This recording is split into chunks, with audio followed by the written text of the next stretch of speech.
Hey guys, VaulSC here, hope that you're doing well. In this video we're going to be taking a look at a battle report for Conquest, the last argument of kings. It's going to be between the 100 Kingdoms faction and the Old Dominion faction, playing at 2,000 points. It's going to be a last argument game on the mission scenario melee.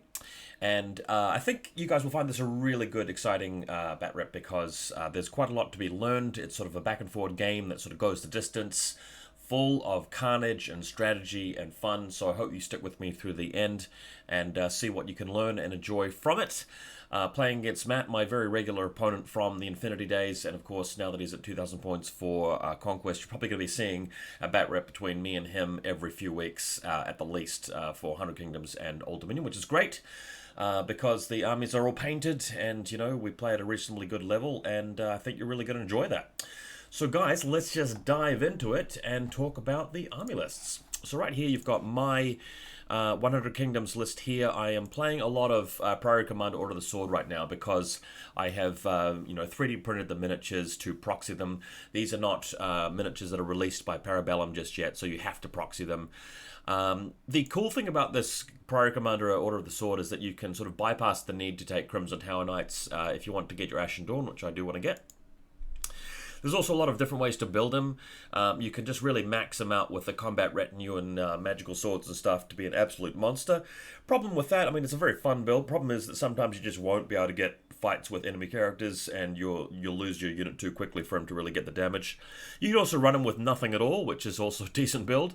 One really funky way that I'm going to try soon is actually giving him Arcane Retinue 1 for 20 points, which sounds absurd because he has no spells at all, but that allows you to become a spellcaster. It means you can take this, the Elysian Fragment, which makes his whole unit smite, have smite for turn, which is absolutely insane. So more about that later. I am running a really basic guy with just Tactical 1 to keep these guys a little bit alive a bit longer for Indomitable. Of course, as it always is with Indomitable, I forgot to use it for the entire game, so I need to get better at that. Mask of Eaklides. This faction has a lot of, small items like Bacchian Token, Lady's Favor, things like that, which make your character a bit more survivable in duels, and they're all fairly similar. Bacchian Token, I feel like, is probably the least interesting one. If you're ever going to take it, you probably would take it on the Priory Commander Order of the Sword because he starts Evasion 2, goes up to Evasion 3. The thing is, though, a lot of the time he's just going to be using his Defense 4. So if they don't have any cleave, this is just not going to be helpful at all. Whereas Mask of Eaklides means that you can reroll the Evasion on 2s, or you can reroll the Defense on 4s. And, if you absolutely whiff your roll and you get, hit 4 times and you fail 3 saves, then the Mask of Eaklides is very, very good. Otherwise, Lady's Favor is usually the way to go. It makes it very hard to kill. You're always going to be passing 1 save. So, Mask of Eaklides or Lady's Favor, generally it. I like Mask of Eaklides just because his defense is so high. But, in terms of the math and the expected value, that might not be the right pick. Order of the Ashen Dawn, I'm taking 4 stands just because I'm going to be using my my beautiful Founders exclusive St. George of the Dragon miniature as the leader model of the Ashen Dawn. 4 stands is very, very good because you're always going to have the frontage to be able to get that off. Some people take 5 stands, which is better. I just don't have the 5 miniatures, and I just don't feel like cheesy. Imperial Officer, absolute must for any 100 Kingdoms list unless you're going all cavalry. He's just absolutely the best. People like running him in Gilded Legion, Steel Legion, Men-at-Arms, Crossbowmen. There's so many different ways to run him. Hunter Cadre. That makes him a really fun, diverse character. I always run mine in Imperial Ranger Corps. I just love the fact that they can whip up the field so quickly with his, double time. And he's medium, so he can score. And then they can use Fluid Formation to turn around and run away, and he can just double time them out of there. Also for the aim and shooting with fire and advance, he's just so mobile. So I'm addicted to using him with the Ranger Corps. I think it's just an amazing combo.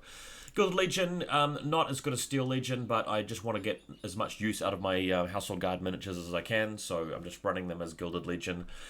This game, I'm using the Seasoned Veteran for Bastion instead of Drillmaster. Overall, Drillmaster probably is better because double time is important and +1 attacks is pretty big. Of course, this is a Relentless Drill list, as usual. Veterans is better overall, but I just like Relentless Drill for some of the builds that I make because I'm not playing a lot of Knights, Household Knights, which really need the Veteran. Same with Hunter Cadre. So without those units, I'm going Relentless Drill. But Gilded Legion, just because I find in a lot of games I've been playing lately, they just get stuck into combat. They're just trying to survive, and they need the help of Bastion more than they do with the additional attack. And I'm relying so much on support 3 anyway that like losing that additional attack from the front isn't going to be as big a deal. The Priest, as always, Elysian Fragment, Arcane 1, that's just the best way to run him. You know, he has got access to other stuff, but I just never take anything other than that. I think Elysian Fragment's the best 100 Kingdoms item, period. That's just my view. I just think it is the best heirloom that the faction has, period. Chapter Mage, interestingly, eyebrow raising, I'm running School of Water. So there's a few thoughts behind this. The reason why people always go for School of Fire and why School of Fire is typically better is because you're going to be able to use that Fireball almost every turn. You're never going to see an opportunity where she can't use it. Thinking of School of Water, though, is the Men-at-Arms stick around for a while, and you can have an opportunity to bring them back quite frequently. And when you use that spell, not only do you heal the wounds, you get the failed morale checks. So rather than just trading damage for healing, you're also getting another like ability on top of that. And the thing about healing is that, you know, you're not shooting into spell interference like you do with Fireball. So the Fireball, what's happening is that you are targeting the enemy unit, and if they've got spell interference, you're dropping down from 3s to hit to 2s to hit. Whereas when you're putting the water spell on your own unit, it's just going to be going off without spell interference most of the time, so you're going to get more successes. Although it doesn't cause resolve checks to them, it's, you know, a healing spell. You know, you're not having to bypass the window of like passing defense rolls. So the Fireball hits them, it's arm piercing too, but they may evade some or pass some defense rolls, and overall maybe you'll get a few casualties. But just in the long run, you should be actually healing more guys than you're hurting them in terms of the Fireball. In a lot of situations. So that's why I'm keen to try out School of Water a bit more. The other thing about it is you've got Call Fog, which protects them against shooting. So that allows you to run your Men-at-Arms into a really heavy shooting enemy unit like Bow Chosen or Creatids. And you don't have any protection using the Fire School. So I'm just keen to try her out for a few games. She didn't turn out to be useful this particular game, but I just want to give her a couple more goes. Okay, my opponent, playing Old Dominion as usual. His experiment here is that he wants to try using some larger units. So he's got the Archimandrite Warlord with Unholy Sacrament, so he can actually affect all 3 of these units in his warband. Maximum Arcane Retinue. The 5 Kheres, I just think this is like a little bit overkill, because by the time you double up with Memories of Old, you know, you can't get above Priest 12, so it's a little bit wasteful. But I guess, you know, if you do lose one stand, and you're likely to, you can still get the most out of them. It is just quite expensive and a little bit unwieldy sometimes to have that many of them, but with the Archimandrite support, it is still pretty cool. The 5 Bone Golems, this is pretty terrifying. It's very expensive, but, you know, 5 Bone Golems is going to destroy just about any target, and you're never going to kill this many Bone Golems, especially with the Archimandrite healing them, so it's just crazy powerful. You know, he does have a spare slot, so the thinking would be that if you can have another one there, he splits them into 2 units of 3, which I think probably is better, you know, because then you can actually have the power of the Bone Golems in 2 places on the battlefield and score them more often. Just create more threats, but he's trying out the 5 stands, so we'll see how that goes. Hierodeacons, little section, the minimal Legionnaires, getting the Cannivores and the Creatids, really just very powerful troops in general. They're both very, very useful. And the Auxiliarch with the Praetorian Guard, Profellant Reliquary, and Primogenia to get the maximum Aura of Death, and these guys, of course, being very tough. So, a tight little unit there. Okay, so what we'll talk about next is the scenario, which is melee.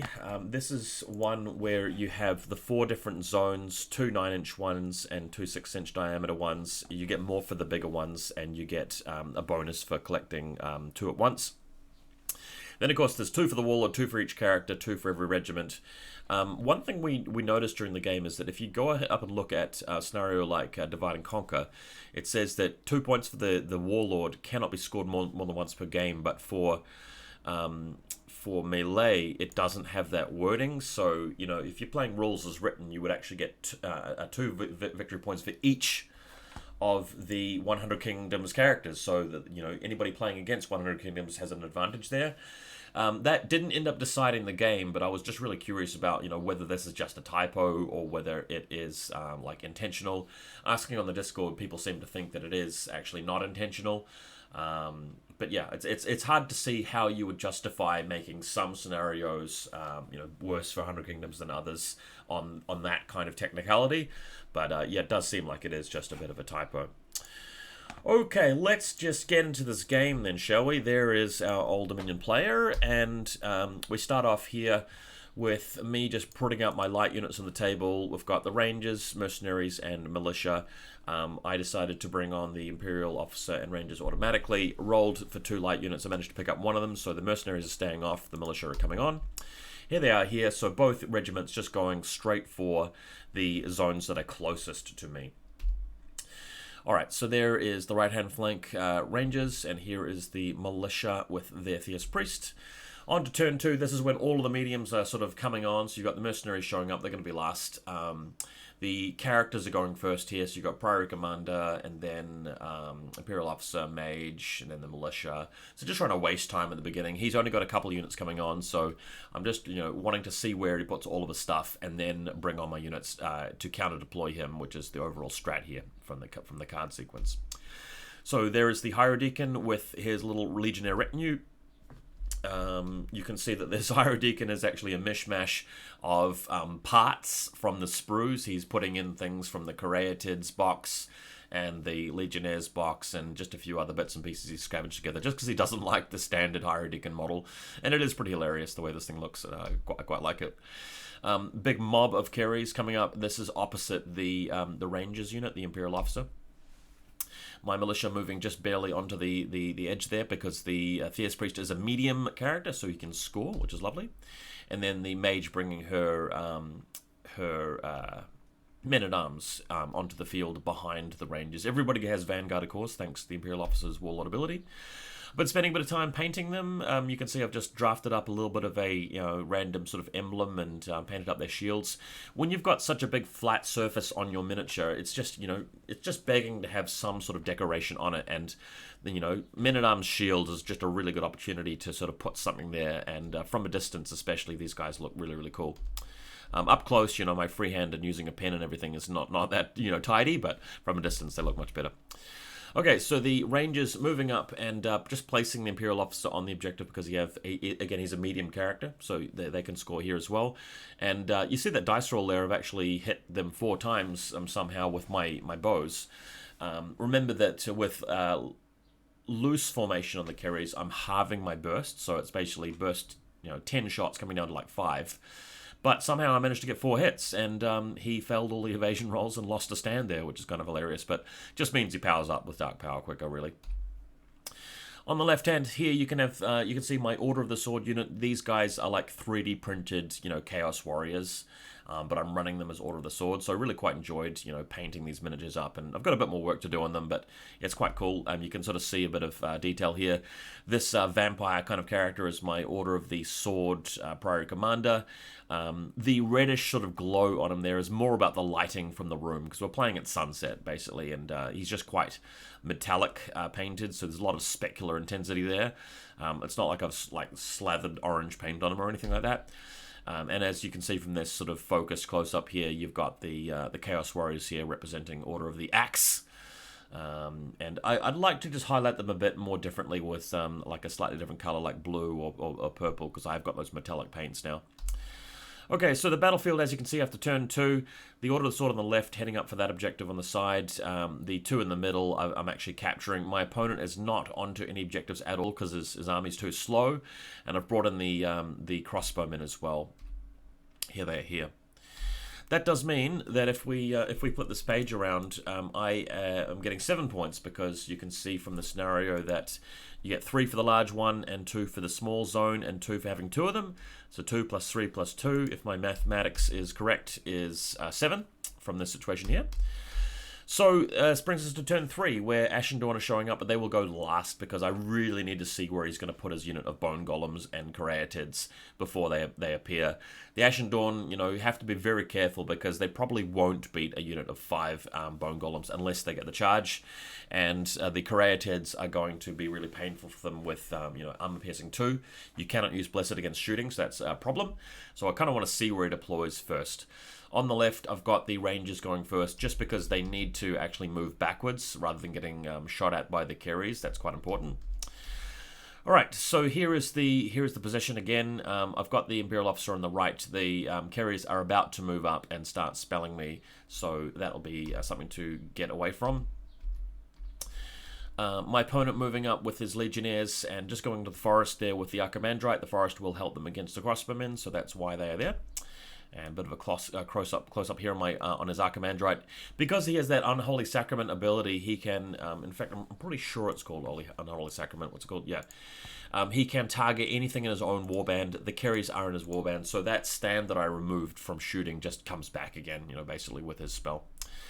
So here we have the retreat. The Rangers reform using liquid formation. They form a little box, and then they use double time from the Imperial officer's ability to march over to this little forest here, getting them out of the way so that the men-at-arms can move on to that same objective and then just fight against the Kheres for the rest of the game.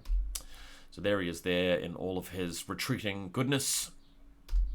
Okay, these little skull, you know, counters here are 3D printed from Etsy or something like that, so my opponent's using those to represent wounds that have been inflicted to his unit, or possibly how many wounds they have left. I can't remember which way he does it, but the point here is that the Archimandrite brought back a stand that has 2 wounds, so that's the recovery from using his little you know, Hazelius touch spell or whatever you call. They then move on to this objective, so they're lights, so they can't really control the objective, but they can contest it. So I'm really going to have to do a bit of damage to them before the men-at-arms will be able to start scoring. So this is a decent play. It is going to stop me from scoring on that one for a little while. The Order of the Sword, on the other hand, on the left-hand side, opposite that, move on to this 9-inch diameter zone, and they've just barely touched it with the Priory Commander, so that will enable me to score on this side instead. There they are there, just getting ready to do some chopping. I really like the Order of the Sword because they have that sort of elite stat line where they have 5 wounds instead of 4, which is the standard for humans. So you have 5 wounds instead, and they start at Clash 4, and they start at, you know, Evasion 2, Defense 3, and they have good resolve, and the Priory Commander, you know, helps their resolve. So, you know, having an elite unit like that means that when you then bring in something like Blessed and you bring in Vanguard, they start to get really, really useful, and they allow you to sort of have that one part of the battlefield where you kind of like to be in close combat with your infantry, whereas everybody else is kind of trying to sort of pick their fights, if you know what I'm saying. Okay, so his Praetorian Guards appear next to the Archimandrite with the Auxiliarch leading them, represented, of course, by this Strategos model, because he doesn't actually have the Auxiliarch miniature yet, so that is a proxy there. Over this side, he's bringing on his Creatids, so they are moving in just from the flank using the reinforcement line and just shooting at the Order of the Sword. At this point, he is only on Dark Power Tier 1, and they are not able to aim, so these guys got no damage whatsoever because I passed the evasion check. On this side, he's moving up with his Hierodeacon, and I said to him, look, do you not want to move a bit further so that you can at least get one stand of Legionnaires touching that little circle? The Hierodeacon himself is a light character, so if he just, you know, corners that section there, that circle with just the character, he won't score. But if he comes too far forward, then the Mercenary Crossbows are going to start shooting these guys, and so will the Rangers. And he was just a bit afraid of losing the unit. So we talked about that, and he decided not to come any further forward. My thoughts about this unit, and I'll talk about this a bit more later, is that if you just hang back with them a bit further and overtake them with the Bone Golems are just going to, you know, completely shield them for the rest of the game, and then they can move up onto the objective later, which is, you know, a pretty good play. So here we have the men-at-arms moving, so they're marching first and then charging the Kheres. There is an objective zone here, but there are so many stands of models that the actual piece of plastic we're using to measure the objective area is completely underneath this big throng of melee. So there's no combat happening here yet. There's no clash action yet because I marched and then charged. But for the next 2 turns, it's going to be men-at-arms versus Kheres. The Kheres, of course, you know, stand to do a lot of damage because they can use their draw ability, Memories of Old, and then, you know, spellcast. But the problem is that the Mage is creating spell interference, and, you know, I've just got tons of men here, and they are going to heal with the School of Water. So this is eventually going to be a fight that the men-at-arms are going to be able to win. Here you are here, so just a bit of a close-up of the front of the unit where the Mage is positioned.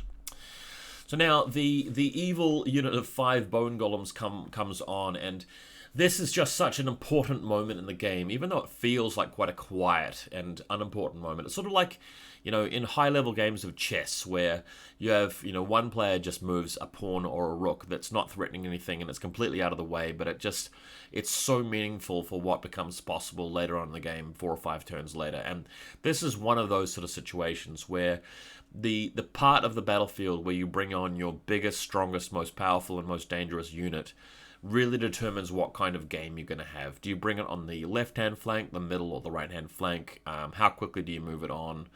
You know, what other units are you supporting it with? And my opponent chose to bring it exactly here. My thought about this is that the Kheres are going to be fighting the men-at-arms for a little while, and I will have the option of just declaring, like not clashing the Kheres, like just to make sure that they are just going to be stuck in combat and the bone golems can't move into attacking the men-at-arms because there's no space for them to come in around the side, and if the Kheres are still there, they can't attack the front of the men-at-arms. So I will have the option to just deny him the ability to come in with the bone golems. So what will happen is they'll have to effectively move past the house this way, right? And that will allow them to go in front of the Legionnaires, which is great, and then they can move into my midline and start attacking the position where the crossbowmen are. I feel like he probably would have been better to bring them on the other side of this house here and go after the area where the militia are. Although the problem with that, I guess, is because you know, I might be able to get smite onto them. That could be a problem. But the extreme opposite flank where the Order of the Sword is probably a better choice for them, because these guys are absolutely going to crush Order of the Sword, and Order of the Sword aren't going to be able to get through these guys. Order of the Sword don't really want to be taking hits from like Aura of Death all the time, so that's where I would have put the bone golems. Right next to them you have these Legionnaires here who are damaged, and I mean, if I was playing this Old Dominion list right now, I would probably be moving them backwards just to give them like a waiting chance for the bone golems to overtake them, and then you're just using the Hierodeacon to cast Dark Supplication, get more dark power, and then bring them onto that zone later once the enemy range units are distracted by the bone golems. Over the side we have the Carnivores. And these guys are quite a nasty unit with Blessed, of course. They don't really like shooting, so this is a good place for them to be, because I don't have any range units to threaten them here. No spells or anything, so with them just fighting the Order of the Sword, it's like a reasonable matchup for them, and they are well supported here by this range unit, so this is a good setup for him. I do feel, though, that having the bone golems here would be a great opportunity just to move through and absolutely crush the Order of the Sword. That way you have the range unit, the Carnivores, the Caryatids through the middle of the table, better positioned to just respond to the Ashen Dawn, wherever they may be. And then the Carnivores can just wait at the back a bit, maybe move through the middle or something like that, or even just go after the men-at-arms. So then the Ashen Dawn just show up right at the back, and this is the middle of the table. I want them to be here because they can move to the left or the right, or just counterattack anything that comes through the middle. They are nicely screened by the cheap ranged units, which is how they want to be. It does give me the opportunity to countercharge the bone golems and possibly beat them. So on a turn where the bone golems just decide to just run into the middle of the archers here, and then the archers activate and die to the Aura of Death, and then in my last activation, if I charge with the Ashen Dawn, I'll get all of the impact hits, and then I'll have something like 25 attacks at Clash 4 with the rerolls and Cleave 2, and that is going to hurt on the bone golems. It's not going to kill them all, but it's going to get them down to a point where maybe I can grind them all down later in the game. So feeling good about the position here, and of course you can see the beautiful Founders exclusive miniature here. I somehow managed to knock this model off my desk when I was painting it, which was heartbreaking, but after assembling it again and fixing bits, I decided to replace the spear that it has with an Ashen Dawn sword. Since I'm using it as a unit leader for the Ashen Dawn anyway, it seemed kind of appropriate that we put that sort of Ashen Dawn plastic sword on it. But great miniature, very expensive. You know, I don't know if I can really justify paying that amount of money for these sorts of miniatures very often, but it's a very good looking miniature. End of turn 3, I'm on 14 because I'm scoring in 2 places. So if you look at this, I've got the Theist Priest at this point here. And then I've got the Order of the Sword touching that. He hasn't actually managed to move on to those zones. He's not actually capturing this one at all. This one over here is contested, though, because he's got too many Kheres on the zone, and I don't have enough stands of men-at-arms there. And the Sorceress, the Mage herself, doesn't actually count as scoring, because she's light. So you've got 1, 2, 3, 4, 5 Kheres versus 1, 2, 3, 4, 5 men-at-arms. This guy's too far away from the objective, so it's just contested, right? So that's why I'm 14 to 0. This does not mean that I'm really, guaranteed to win. If he just absolutely thrashes me in turns 6, 7, and 8 and just scores like right through the end of the game, he'll get the points for the objective zones and for killing my army as well. So he will win if that happens. So because I know that OD is going to get a lot stronger later, I have to get the points early. That's really important. So in this situation, I'm going to activate the men-at-arms first so that they can beat up on the Kheres, and then I'm going to activate the Mage much later in the turn to heal them. Order of the Sword have to go last because, as you can see from this position here, I don't want to be in a position where he moves on to the objective and I can't charge him. And I also don't want to be in the position where they have to move on to get a better position and then they get charged. So because of this standoff, these guys need to go very late in the turn. They've already taken a few wounds from the shooters. I did say earlier in this bat rep that I didn't take any damage. Maybe I got that wrong. I'm thinking of a different turn. So there is that. You can also see here that he's going to be moving in with some infantry, which are going to be hard to beat in the long run. These guys aren't going to do that well, but the Order of the Ashen Dawn are going to have to contend with something. They're going to be contending with this unit and possibly this unit later. So I'm feeling like in the long run, I probably won't do very well in the center of the table, but I will do very well over here, so I can keep scoring there. And this section here is a maybe, right? The Cannonball wars are going to be very hard to beat, and with these guys shooting me every turn, I am going to lose a lot of guys here. I do have the Gilded Legion yet to bring on. They're going to be probably coming up the side here. So that is the plan, but it's just like the outcome is not certain here. Alright, so the men-at-arms just start whacking the Kheres and doing a whole bunch of damage to them. The Kheres obviously being fighting back at some point, but they are severely beaten down by the men-at-arms. We then have the mercenaries rocking up and firing a few bolts of crossbow bolts into the Legionnaires up the top right. They decide to just charge directly towards me, and this was a surprising play. I talked to my opponent about this, and like I asked him like how he felt about this, because this play means that the Archdeacon is not, the Higher Deacon is not on the objective here. Well, it is, but it can't score because it's light, so the unit's not on the objective. I'm about to activate my Rangers and shoot them again, and that could possibly means he just loses his guys. And the next turn, if he doesn't win the roll, if he doesn't activate these guys first, I'm going to keep shooting him. What I thought he should have done, I thought that he should have moved backwards twice all the way back there out of range. And they just camped him there for a while. And then once the bone columns come in, these units just aren't going to be able to keep shooting. And that's when you can bring this unit back. But planning 3 or 4 turns ahead and being that patient and that restrained is kind of hard for some people. So he just didn't really feel like that was appropriate. I had my view of it. He had his, but like I'm not going to tell him how to play the game. It's his army. It's his decision. Alrighty.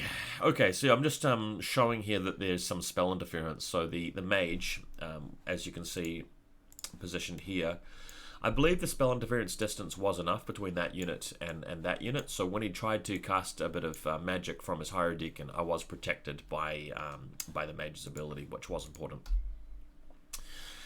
You have the Caryatids, again, moving around and shooting at the Order of the Sword, doing a bit more damage to them, and they are pretty safe in that position. The Praetorian Guards moving through into the center of the table, they will eventually reach my line, but it'll take a little while.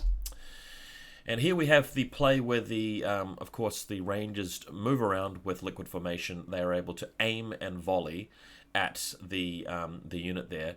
Because they're in the forest here, I had to be in a position where one stand was outside of the forest and some of them were in the forest, meaning that I did actually suffer the penalty. So because of that, I didn't actually end up wiping out these Legionnaires when we thought, it looked likely that I probably would wipe them out, but I just wasn't able to achieve that. So that did mean that they survived.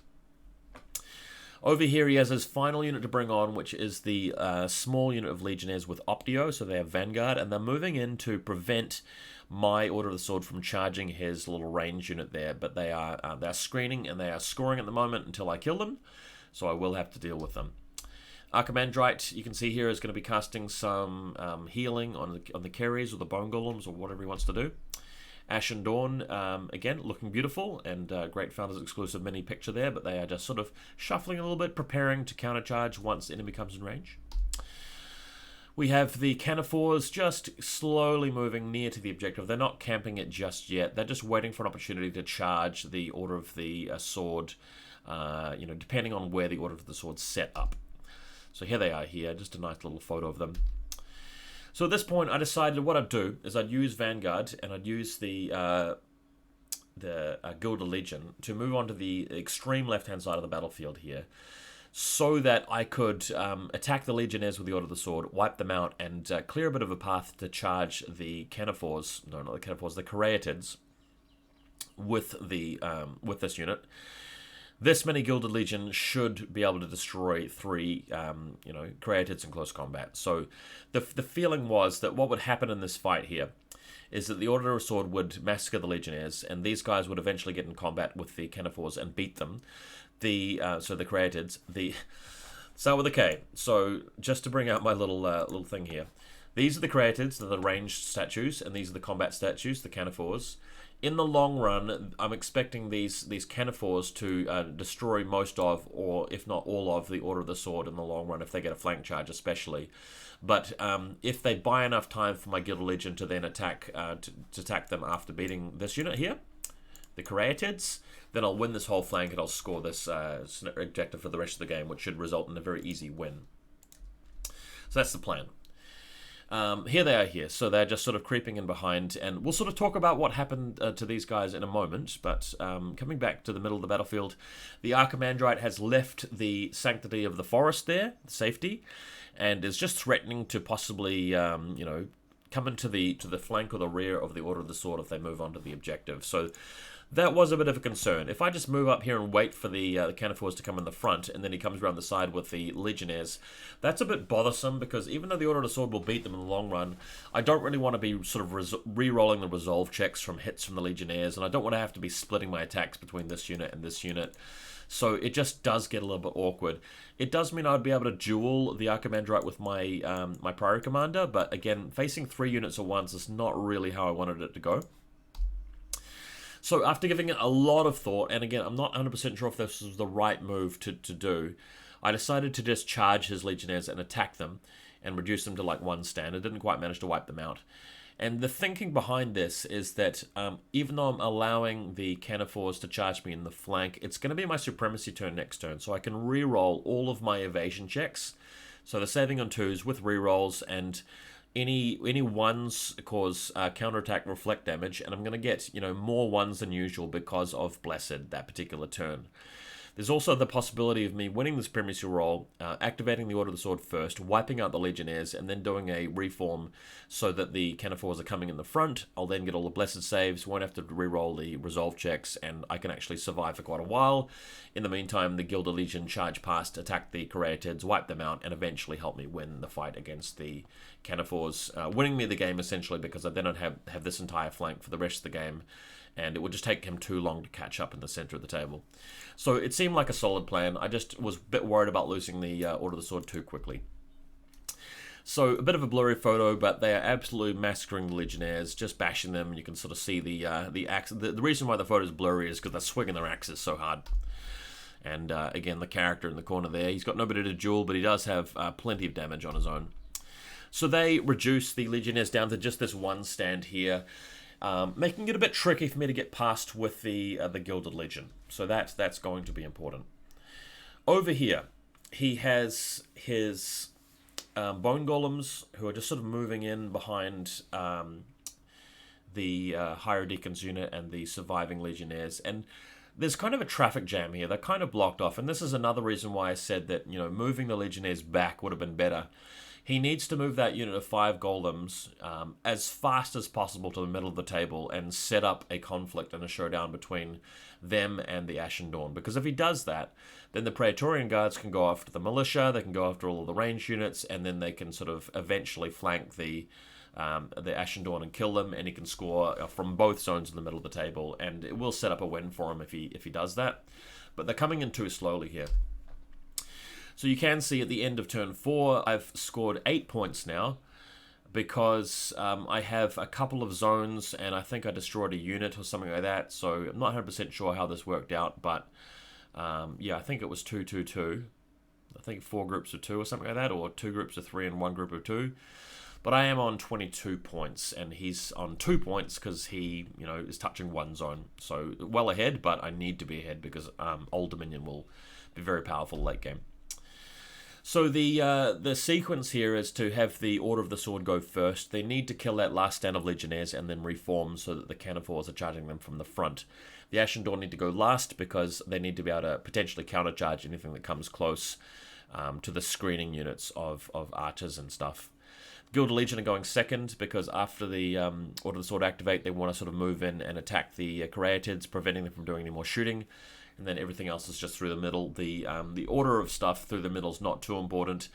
The Militia are going second to last, along with the Priest here, because if he does come too close, I can activate Elysian Fragment and then charge him. So if he brings his Archimandrite in range, then I can cause him a lot of trouble there with Smite on that unit, possibly wiping them out. So, you know, pretty good deterrent. So here you can sort of see the situation, and I want to spend a little bit of time talking about this. So you can see the Gilded Legion there, and what they want to do is they want to charge the Caryatids. What's about to happen is that this unit here is going to get wiped out by the Order of the Sword, and then they are going to reform so that they are sitting like this, facing this way, so that these Cannonballs can then charge them in the front, and I can actually use Blessed here, re-rolling the evasion checks, getting a lot of 1s to reflect damage into them. I did manage to win the dice roll, so that is in fact what happens. The Legionnaires die, and the Order of the Sword turn around. And then when he activates whatever he wants to activate, the Gilded Legion can then charge the Caryatids. They'll be forced to sort of wheel to face me, and I can then fight them. And even though I don't get a lot of frontage here, I get 3 attacks here, 3 here, 3 here, 3 here. So you can see that's 12 attacks plus the 2 in the front. These guys are going to get absolutely murdered.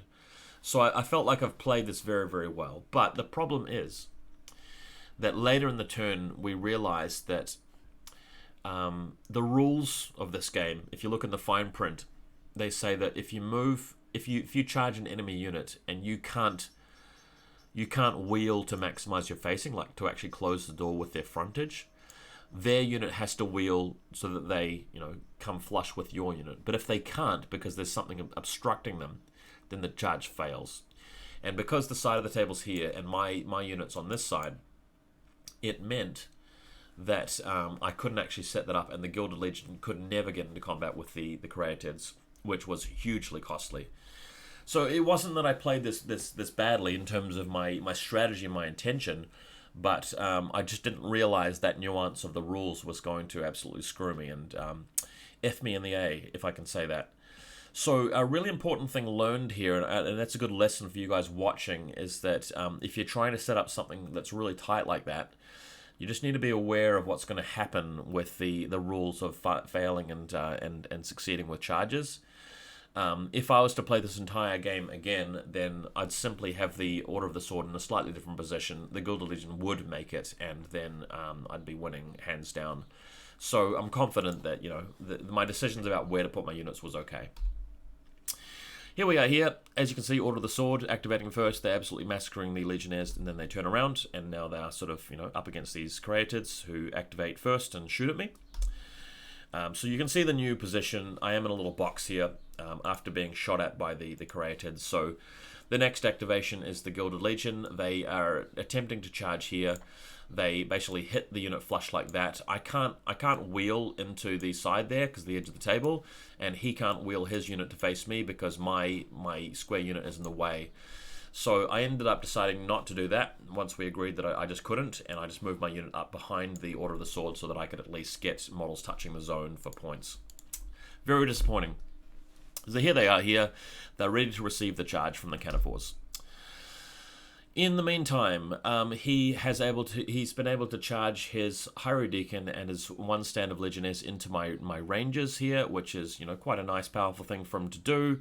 And of course, cast spells into me, which is eventually going to cause me to lose my Warlord and my Rangers. This is disappointing. I really should have been able to have the firepower to kill him, but with me actually it being ruled that I was in the forest rather than outside of it, I just couldn't stop that from happening. So I feel like he was rewarded for making a play that was a bit questionable. Again, I felt like he'd have been better off keeping the Hierodeacon back and then casting his spells and then capturing objectives with this unit later in the game. But because things sort of have worked out in his favour, due to circumstance, he's managed to do very, very well here.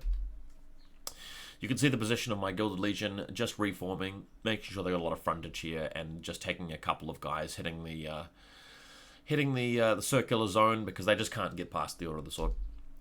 There they are there, just making sure they've got a couple of units clipping the edge of that circle. Alright, over here we have the Hierodeacon, I believe, just casting a spell into the Rangers and obliterating them, and that means that I lose my Warlord. So he picks up 2 points for the unit, 2 points for a character, 2 points for the Warlord, and that's really helpful because he is behind on points. Over here, we have the Golems moving a little bit further forward. As you can see, they're just going a bit too slowly. They are clipping that zone so they can get those 2 points, but they really just need to be as far forward as they can so that they can make sure that the Ashen Dawn are dealt with, and then his Praetorian Guards can go after the Militia. That's probably what he wants to do, what he should do. Over here, he is attacking them with the Mercenaries. So, the Mercenaries are being attacked by the Praetorian Guard, so that's what's going on in this picture. And of course, he's got his Aura of Death, and he's got his Exiliarch there, so the Mercenaries are going to be destroyed very, very quickly. On the other side of the battlefield, the Men-at-Arms have reduced the Kheres to just one stand, and they're going to pick the stand off very quickly, and then I'm just going to be able to camp and score for the rest of the game, and that is a 3-point per turn zone. Sadly, the Mage has not been able to get any value from the School of Water at all. She's not casted it even once, not done anything this game, hasn't used the Kiss of Farewell. But she's in a situation where my opponent just hasn't really committed anything to the Men-at-Arms, so that is a win in and of itself. It doesn't mean that, that the water abilities are technically bad, because even if she had the Fireball, she'd just be cutting through the Kheres slightly quicker with the Fireball, and not really doing much else with the Fireball anyway. So we want to sort of see how that ability plays out in some future games, so I'm going to keep trying it. Over here, the Archimandrite, just being very careful here, just wanting to cast a little bit of healing here and there on the Bone Golems, the Kheres, but just, there is the problem of the Militia activating later in the turn, using Elysian Fragment and then charging, and that causing this unit to get wiped out, and he just doesn't really want that. He's got to be careful about that. We then have the Cannophores charging the Order of the Sword. I was very excited about this combat, because effectively, if we go back and look at his army list, we look at the Cannophores, the 5 attacks each, no leader. So at Clash 3 and Inspired, you're going to be hitting almost all of those 15 attacks. And because I've already activated, he doesn't need to save Blessed for his defense. So he can use Blessed to reroll the attack. So he's going to get very close to 15 attacks. Any ones are going to be cutting through my armor, but I'm going to be using evasion, so that gets around flawless strikes. So I'm saving on 2s against 15 attacks, but I get to re-roll those 2s. So if I spike the roll low and he still gets like 10 wounds through, I'm likely to lose the unit entirely. However, if I spike it high, and let's say I pass like 40% of the rolls, and I get 20% of them are 1s, then I roll again and I pass like 40% of the other failures, and I get even more 1s. It could do so much damage to the Cannophores there that he takes 3 or 4 wounds, softening them up for later, and it could result in me only like losing 1 stand overall, allowing me to just keep fighting back in the next turn with my character and absolutely crushing them. So that's the really interesting thing about the Order of the Sword, is they have the potential to be way more resilient than they have the right to. It does come down to luck, unfortunately. And in this particular game, sadly, disappointingly, I rolled low. I spiked the roll kind of low, and I lost almost everything. So not really reflective of what the unit's like. It's just a bit swingy with the dice in terms of what they can achieve. So here they are here. Great little photo of the Cannophores. Wonderful unit look in terms of their miniatures. I can't stop looking at them. They're really, really cool. So I have the command stand with 1 wound taken in the character, and that's literally all I've got left. So with his 3 stands touching the zone here, and my unit being broken, he is able to score because I've only got 2 Gilded Legion on there versus his 3 Cannoneers, and of course the Order of Sword broken, they can't seize. I can stop him from scoring because I've got effectively 4 stands to his 3, but I can't actually seize the zone myself, if that makes sense. So neither of us get any points here. Now later in the turn, he has activated his Archimandrite. I've decided to march up with my Militia because his Praetorian Guards are already engaged with the Mercenary Crossbowmen nearby, so I'm not in danger against them. The Bone Golems are too far away. And next turn, if he's not careful, I'm going to activate Elysian Fragment. I'm going to then activate the Militia. I'm going to have Blessed on them. They're going to attack the Legionnaires, and that's going to be pumping out like 20 hits, which cut through armor immediately, and that should wipe out his Archimandrite, putting me well into the lead. So just, I'm creating that threat, really. It's not necessarily going to work, because he may activate first and just get a lot of spells on me with the Archimandrite and the Legionnaires attacking me and just wiping out my unit instead, but I wanted to create that threat and just put him into a position where he had to make a lot of hard decisions and pressure him from multiple sides of the battlefield. So here they are here, looking really cool. By the way, all of this cosmetic stuff, if you're just wondering about like these like walls and stuff in the little well, that's all cosmetic. We just move those pieces around the battlefield. It's more for the photographs than the actual position of the regiments. Over here, the Men-at-Arms finally wipe out the last unit of Kheres, so they're feeling good. They've been scoring for a while now because the Kheres haven't been able to contest this. Now, we finally get some action with the Knights of the Ashen Dawn.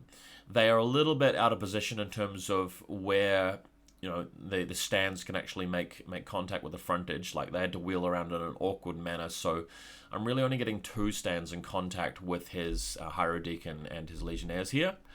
But 2 stands is still a lot of stands when we're talking about the mighty Ashen Dawn here. And that wonderful miniature. I love that St. George head. It's really, really cool. So with those 2 stands there, plus 2 supports, even though they're going through the forest and they're not getting any impact hits, the Hierodeacon is unsurprisingly wiped off the face of the earth here. So as we can see, the Bone Golems moving through, and the recurring problem we have here for the Bone Golems is just he's created a traffic jam with too much of his stuff, right?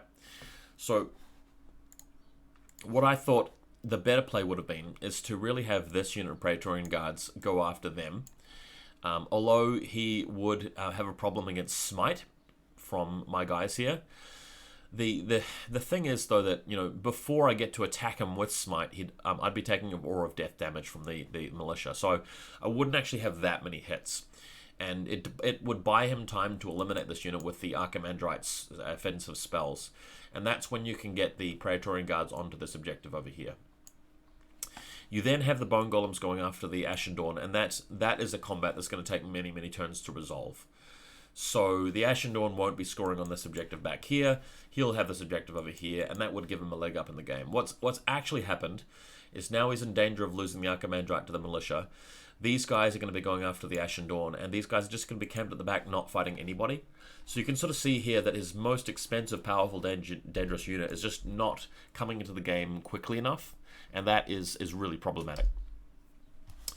Let's see how the score's going. So end of turn 5, I've picked up another 7 from zones, because I've got 2 of them, but my opponent's got a couple of them as well, and we've both killed a character, a unit, and a regiment, and a bunch of things, so he gets to 16, but I got up to 35, so I'm still well ahead, but there's still plenty of time for him to catch up, because there's so many ways to get points in this scenario. Looking here, we have the Order of the Sword going first. I only have the character and 1 stand remaining, so I want to get a little bit of damage out of them onto the Cannoneers before they die. Next activation, Priest is going to be using Elysian Fragment and putting Blessed on the Militia. They'll activate 3rd and then charge the Archimandrite's unit. I'm really hoping that I manage to get all of that off first.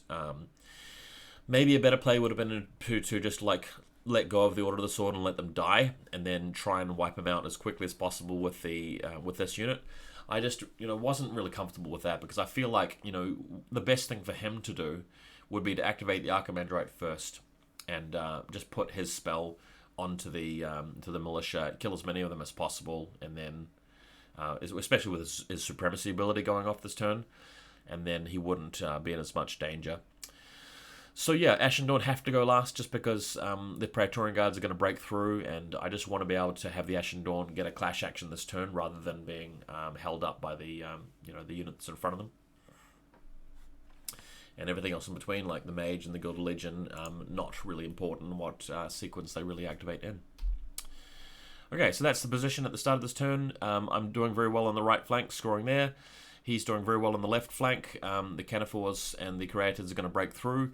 What's really going to be exciting is this interaction here between the Militia and the Archimandrite's Legionnaires. And this is going to be a bit more of a sort of a stalemate for a little while. So the center of the table is becoming the interesting part. So, I managed to win the roll. The Order of the Sword here is attacking the Creatids, the Canaphores I should say, always getting them mixed up. And my opponent's dice rolls for Blessed this game were amazing. Like, he's got Hardened on this unit and Defense 3, but he was just passing almost everything. So the Order of the Sword just wasn't able to really cut through the Canaphores. You can very easily imagine a game of Last Argument in this matchup where the dice are opposite. Like, the Order of the Sword do have the potential to absolutely trash the Canaphores if they are, if they are rolling slightly better. But it just wasn't the case in this game. The next activation here is from the Legionnaires. They are charging the Militia. This is a good thing for my opponent to do. He can't afford to leave too many stands of these Militia up and running. So with the Legionnaires charging, he does do a little bit of damage, but Legionnaires just not the most powerful unit in the game here, and he's going up against Defense 2. Resolve is effectively 4 because you've got the Servite and the unit size, and Terrifying it brings it down to 3. So luckily for me, he wasn't able to get much damage done with the Legionnaires attacking. So then we have the Theist Priest casting Blessed onto the mercenaries the Militia, and using Elysian Fragment. But unfortunately, after that, you have the Archimandrite casting a spell on them to do a bit of damage to them. And then they finally get their attack. We'll come to that in a sec. We've got the Creatids shooting now at the Gilded Legion. They're deciding not to shoot into the combat with the Order of the Sword, which I found kind of an interesting play. So going up against the Gilded Legion, they are dropping them down to Defense 1 with their AP 2, but rolling quite low on the shots there. So I've still got plenty of Gilded Legion sitting back there. Alright, here's the play. So the Militia open up with their spears. They've got Smite, they've got Blessed, they've got Inspire, and sadly I rolled very, very low here. We were predicting that the Legionnaires would be completely wiped, because if you think about it, I got a stand in the front for 5 attacks, another 4 attacks from the front there, and with Relentless Drill, that's another 6 attacks. So that is 11 plus 6 is 17, and I'm going to be able to hit almost all of them with 3s being rerolled. So you're expecting maybe 14, 15 hits. Legionnaires have got Evasion 1, so they're going to save a couple of those. So, we are expecting close to 12 wounds there, and then you've got the Priest with another 4 attacks. Almost all of those are going to hit. He's going to maybe save one of them, so we're expecting 2 or 3 more wounds. So an average roll would wipe out the Legionnaires, but I left them on like 1 or 2 wounds. Over here, the Canaphores, just another photo of them whacking away at the Order of the Sword, who are surviving just a little bit longer, but he has now lost 1 stand. He does wipe me out though, and he charges into the Gilded Legion. This is a good play because it stops me from moving forward onto the objective and getting more stands onto the objective to score and seize. And of course it's going to take ages to cut through these guys because of their Hardened and their Blessed. Note that I did not take the +1 attack upgrade. I'm using the Bastion upgrade for the Officer, so fewer attacks against the Canaphores unfortunately, and I'm not using Veterans either. So with their Blessed, they are being extremely resilient, which is painful. Over here, the Mercenary Crossbowmen activate, and they get wiped out by Aura of Death, and of course chopped up by the Praetorian Guards. In this situation, what ends up happening is that the Praetorian Guards later on, they clash and then they charge the Ashen Dawn, which is a great play because it means that he doesn't have to get hit by any impact hits, and when I activate the Ashen Dawn, I'm going to take something like 14, 16, whatever it is, Aura of Death saves. On this side of the battlefield, the Men-at-Arms have finished off the Kheres completely, and what they can do is now they can march around the back, and they can still capture this objective, and they can threaten to charge the Bone Golems from behind or rush over to the other objective, just making them supremely annoying. Like, if we get to a point where the Bone Golems are just about to charge the Ashen Dawn, and suddenly they have to contend with the Men-at-Arms from behind, it could allow me to sandwich them between two units. So if you've got the Men-at-Arms attacking from one side and the Ashen Dawn attacking from the other side, I could actually wipe that unit out. So it's a possibility. Now, there's no cleave here whatsoever from the Men-at-Arms, but when you've got that many attacks, and he really is only defense 3 at the end of the day, they actually will cut through a few Bone Golems. And with Bastion taking me up to defense, and of course the Mage healing the back, I should be able to survive against the Aura of Death for a little while. So that's why I'm moving them here, just getting them to position to potentially have that play available to me. Over here, now, great sadness, the Archimandrite, of course, activates and is able to revive some of the Legionnaires. So all of my good work has been for nothing, unfortunately. The Smite action hasn't wiped them out. It almost wiped them out, but I was just about unlucky. They survived. Now he is able to cast his spell onto me and just blow up the Militia, and it becomes a real nightmare. So my opponent doing very, very, very well here. Again, the Ashen Dawn just repositioning a little bit. They know that they're going to get charged. I can't really get past my mercenaries at this point. Just waiting for him to tie me up in close combat. You can sort of see the overview here, where he's now bringing in his Bone Golems. I'm very thankful for the fact that the Bone Golems are doing nothing this game. They are traffic jammed behind their own units. They have not been played that well. He is no longer really being threatened by the Men-at-Arms charging through the back, but that could change later.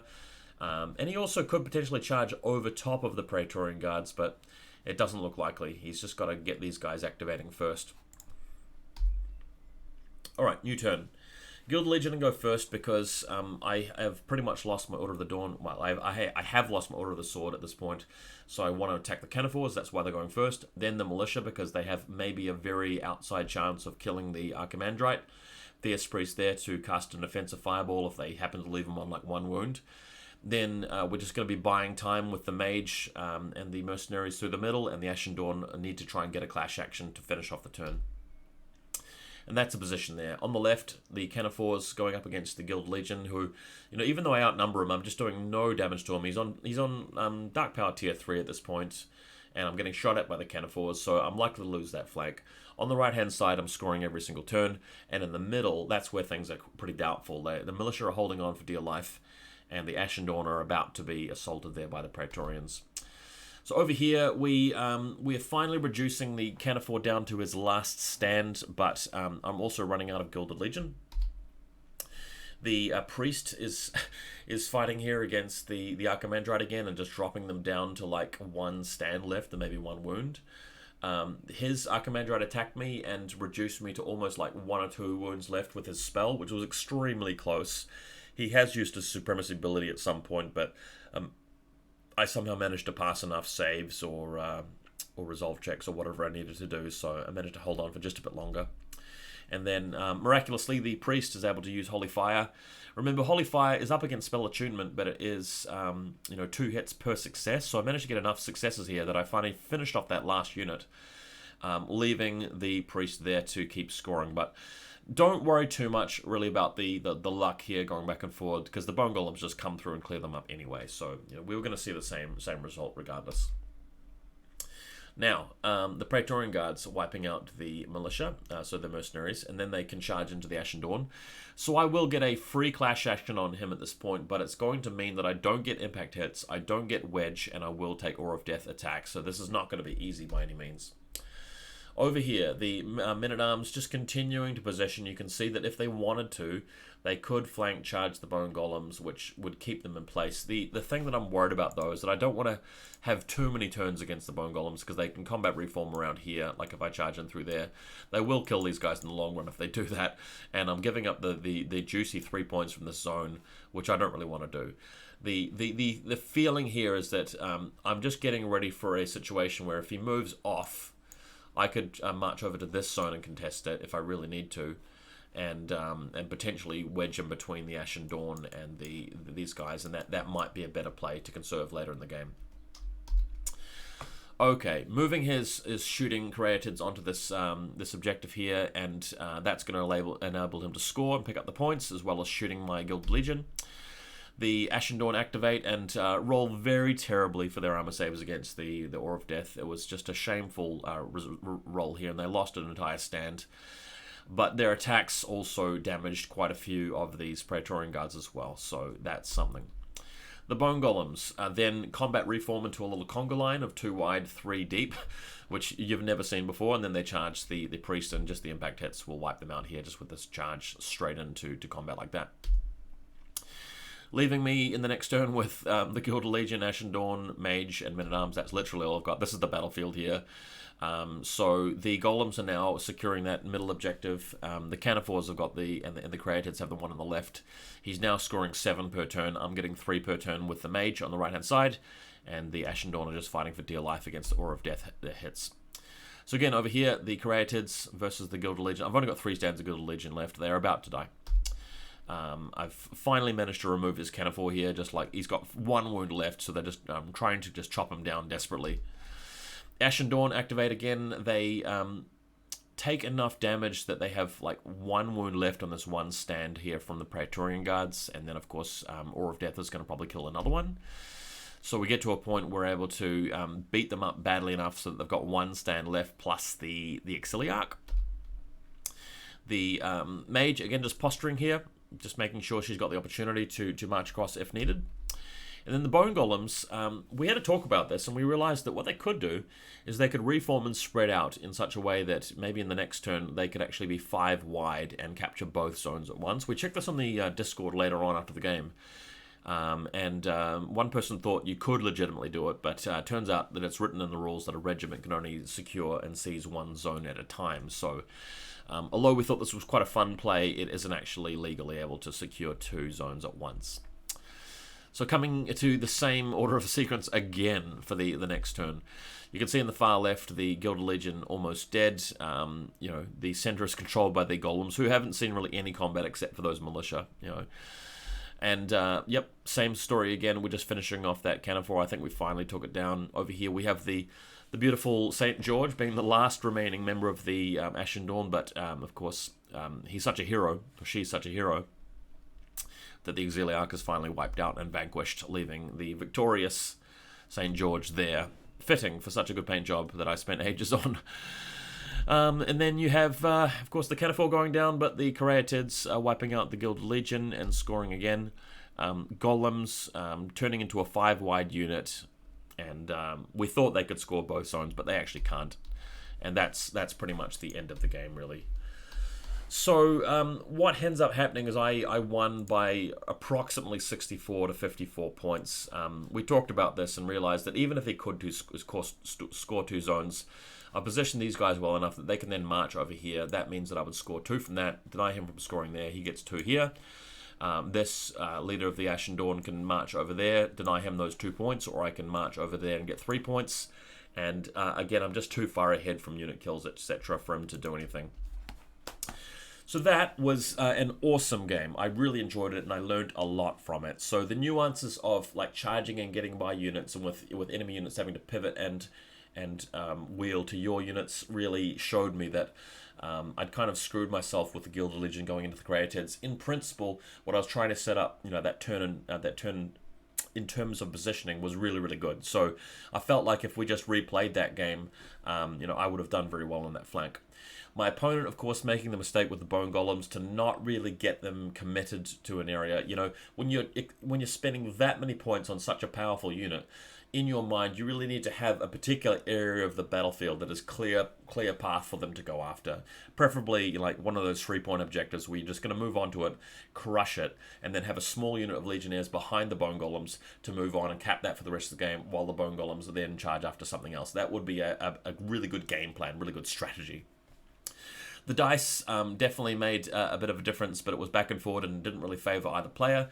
I really felt like, you know, if the Mage had a tougher opponent, the water spell would have been really, really good. So I kind of want to keep trying that. Like in future, maybe if I can get that unit going after something that's a little bit tougher, then we can sort of see how well they can hold off on it.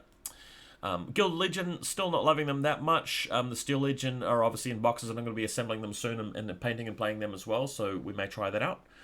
But overall, I'm just really feeling good about last argument. It's just been really fun, and it's a really good experience. And you sort of have just the amount of game time in that 2,000 points to feel like you made a lot of good decisions, and the game really came down to sort of player skill, and you just have a really good evening's worth of entertainment. So hope you guys like this. Please hit me up with a like and a subscribe, and hit the bell notifications, just because I've got so much more to give in terms of Conquest. Looking forward to delivering that to you soon.